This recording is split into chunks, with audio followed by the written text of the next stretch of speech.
কথা যে কাউকে স্বীকার করতে হবে। কিন্তু এত বড় জনপ্রিয় রাজনৈতিক দল হওয়া সত্ত্বেও, এত অসংখ্য নেতাকর্মী বেসড একটি পলিটিক্যাল পার্টি হওয়া সত্ত্বেও তারা দিগ্ভ্রান্ত এই মুহূর্তে, কথাও আমাদেরকে স্বীকার করতে হবে।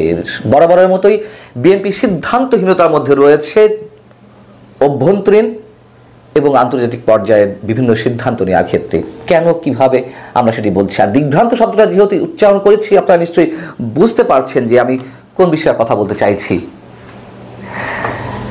বিএনপি যে দিগ্ভ্রান্ত, বিএনপির এত অসংখ্য নেতাকর্মী থাকা সত্ত্বেও বিএনপি কেন নির্বাচনটি আদায় করতে পারছে না, তা কয়েকজনের বক্তব্য আমরা যদি ধরে ধরে উল্লেখ করি ছোট পরিসরে, নিশ্চয়ই ক্লিয়ার হয়ে যাবে। যে আওয়ামী লীগকে নিষিদ্ধ করার কথা ভাবছে সরকারের পক্ষ থেকে অনেকে, সরকারের উপদেষ্টারা সরাসরি বলছেন যে নিষিদ্ধ করা হবে, আবার কেউ কেউ বলছেন যে না, নিষিদ্ধ নয়, নির্মূল করতে হবে। কে বলেছেন?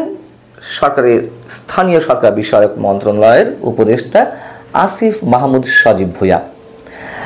আসিফ মাহমুদ সজীব ভূঁইয়া যখন বলছেন যে আওয়ামী লীগকে নির্মূল করতে হবে, তখন আবার তিনি 2 দিন আগে কি বললেন? তিনি বলছেন যে ফ্যাসিস্টদের লোকেরা, আওয়ামী লীগের লোকেরা যদি কেউ মাফ চেয়ে, ক্ষমা চেয়ে নির্বাচনে অংশ নিতে চায়, তাহলে তারা নির্বাচনে অংশ নিতে পারবে। বিষয়টা খুবই সিগনিফিকেন্ট। এবং আমরা তো জানি যে আওয়ামী লীগকে ভাগ করার চেষ্টা চলছে। একটা খণ্ড, 2টা খণ্ড নয়, আরো বহু খণ্ডে বিভক্ত করার চেষ্টা চলছে। একটা গ্রুপ হবে যারা শেখ হাসিনার নেতৃত্বে আওয়ামী লীগ করতে চায়, তারা দৌড়ানির উপর থাকবে। আর একটা গ্রুপ আছে যারা মাফ চেয়ে প্রকাশ্যে আসতে চায়, রাজনীতি করতে চায়, আওয়ামী লীগের রাজনীতি করতে চায়, হয়তো তৃণমূল, ওই তৃণসেবা ইত্যাদি ইত্যাদি নামে আওয়ামী লীগ নতুন করে আসবে, সেই একটা গ্রুপ। আবার একটা গ্রুপ আওয়ামী লীগ থেকে বিচ্ছিন্ন হয়ে নতুন যে কিংস পার্টিগুলো আসবে, তাদের ভিতরে বিলীন হয়ে যাবে। আবার স্বতন্ত্র ডামি ইত্যাদি ইত্যাদি নানান নাম নিয়ে তারা প্রকাশ্যে রাজনীতি করবে। যাই হোক, চলছে। তো এটি স্পষ্ট হয়ে উঠেছে যে আওয়ামী লীগকে ভাগ করার চেষ্টা করা হচ্ছে, মূলত 2 ভাগ। এখন এই যখন মন্তব্য করলেন আসিফ মাহমুদ সজীব ভূঁইয়া, তখন বিএনপি মহাসচিব মির্জা ফখরুল ইসলাম আলমগীর কি বললেন মঙ্গলবার? তিনি বলছেন যে স্থানীয় সরকার বিষয়ক উপদেষ্টা যে মন্তব্য করেছেন, তার থেকে এটাই প্রমাণিত হচ্ছে যে তারা এখন নিজেদের স্বার্থে ওই ফ্যাসিস্টদের জায়গা দিতে চায়। কথা সত্য। It is dangerous. তার মানে কি আমরা এটা মনে করব যে তারা সরকারের থেকে তাদের দল গোছানোর জন্য বিভিন্ন রকম কৌশল নিচ্ছেন? মনে করা কিছু নেই, কৌশল নিচ্ছে, এটাই বাস্তবতা। এবং সেই কৌশল নিলে আমরা তা হতে দেব না। মির্জা ফখরুল ইসলাম আলমগীর বলছেন এদেশের মানুষ তা হতে দেবে না। এই যে হতে দেবে না, করা যাবে না, এই যে হুঙ্কার, একরকম হুঙ্কার একই দিন মঙ্গলবার আমির খুসরি মাহমুদ চৌধুরী আরেকটা অনুষ্ঠানে বললেন সংস্কারের গল্প বলে কালক্ষেপণের কোনো সুযোগ নেই। কখনো বলে আনুপাতিক হারে নির্বাচন, সরকারের কথা বলছে, কখনো স্থানীয় সরকার নির্বাচন, এরপর জাতীয় নির্বাচন, তারপর তারা সংস্কার করে যাবে, শেখ হাসিনা বিচার শেষ করে যাবে। এই সমস্ত কথা বলার কোনো সুযোগ নেই। তাদেরকে সেই জায়গায় কেউ দায়িত্ব দেয়নি। মির্জা ফখরুল আবার আরেক জায়গায় বলছে যে মানুষের মধ্যে তো সন্দেহ সৃষ্টি হয়েছে এই সরকার আদৌ নির্বাচনের বিষয়ে আন্তরিক কিনা। এরকম আরো নানান ধরনের বক্তব্য দিচ্ছে, কখনো নরম কখনো গরম। এর আগেও আমি নিজেই বলেছি কখনো নরম কখনো গরম অবস্থায় বিএনপি রাজনীতি করছে। কিন্তু কেন গরম নরম? এই যে গরম গরম হুঙ্কার দিচ্ছে, কিন্তু বিএনপি কিছু করতে পারছে না, নির্বাচন রোড ম্যাপটি আদায় করতে পারছে না। কারণটা কি? আমি বলছিলাম দিগ্ভ্রান্ত। বিএনপি চাইছে, এর আগেও বলেছি, ভালোই নির্বাচনটা আদায় করে নিতে, নির্বাচনটি যাতে হয় খুব দ্রুত সময়ের মধ্যে। আসলে কি তা হবে? এবং বিএনপি কোনো ধরনের সংঘর্ষে যেতে চাচ্ছে না। বৈষম্য বিরোধী ছাত্র আন্দোলনে যারা রয়েছেন বা জাতীয় নাগরিক কমিটি অথবা জামাতের সঙ্গে সংঘর্ষ যেতে চাইছে না। সংঘর্ষ আমরাও চাইছি, কোনোভাবেই চাই না। কিন্তু বিকল্প কি? বিএনপির কথায় কি কোনো কান দেওয়া হচ্ছে? হ্যাঁ, কয়েকটি কথা অবশ্যই তারা গুরুত্বের সঙ্গে নিয়েছে, সরকারের পক্ষ থেকে নেওয়া হয়েছে।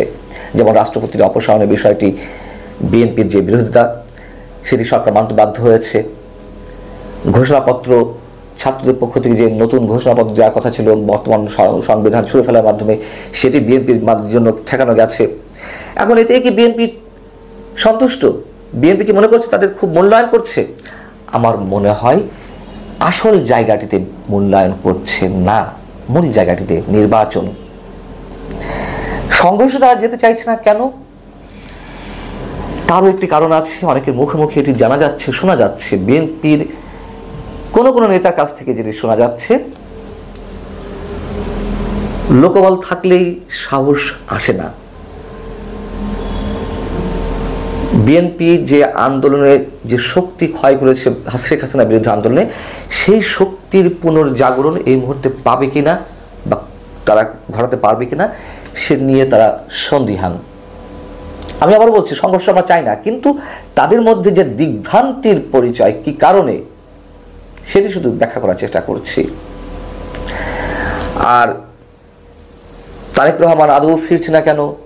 খালেদা জিয়া ঈদের পরে ফিরবেন, আদৌ ফিরবেন কিনা তা নিয়ে তো নানান ধরনের প্রশ্ন রয়েছে। সবচেয়ে বড় কথা হচ্ছে একটা এক্সাম্পল, বিএনপি যে পারছে না সঠিক সিদ্ধান্ত নিতে, নানান ধরনের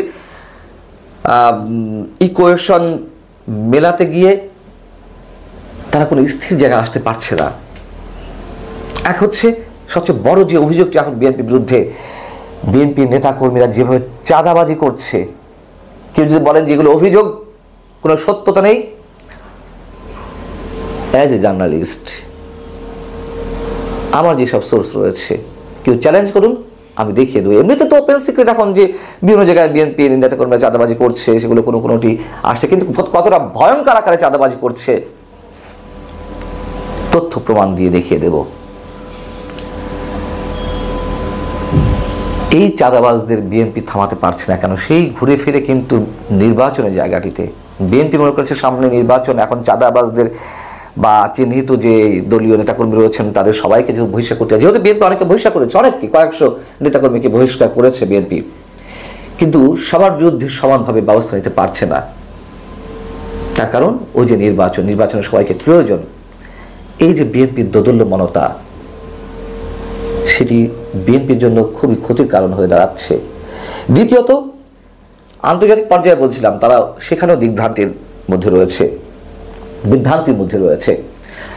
ভারতের সঙ্গে এক ধরনের যোগাযোগের চেষ্টা করা হয়েছিল বিভিন্ন সূত্র থেকে আমরা জানতে পারি, বা ভারতও হয়তো চাইছিল, কিন্তু ভারতের আস্থা অর্জন করতে পারেনি। এদিকে আবার ভারতের বিরুদ্ধে যত বড় বড় হুঙ্কার দেয়, আবার মাঝে মাঝে মিউ করে।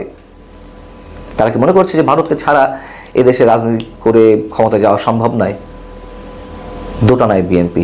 আবার এদিকে ভারতের সরাসরি বিরোধিতা করবে নাকি কখনো কখনো পক্ষ নেবে, সেই জায়গা থেকে আবার দেখলাম যে তারা লং মার্চ করলো তিস্তা পানি শুধু। অবশ্যই ভালো কাজ আমরা মনে করি, কিন্তু এই সময় এসে তিস্তার দাবিতে কেন হঠাৎ, তিস্তা পানির দাবিতে হঠাৎ কেন লং মার্চ, সে বিষয়টিও প্রশ্ন আকারে দেখা দিয়েছে অনেকের সামনে। চীনকে খুশি করার জন্য, এবং তারপর পরে চীন কিন্তু তিস্তা ব্যারেজ নিয়ে কথা বলেছে। সো এটা যদি চীনকে খুশি করার জন্য হয়ে থাকে, আমরা বড় জানি যে চীনের সাথে একটি ভালো সম্পর্ক রয়েছে, কিন্তু বিএনপিকে তো স্থির একটা সিদ্ধান্ত আসতে হবে।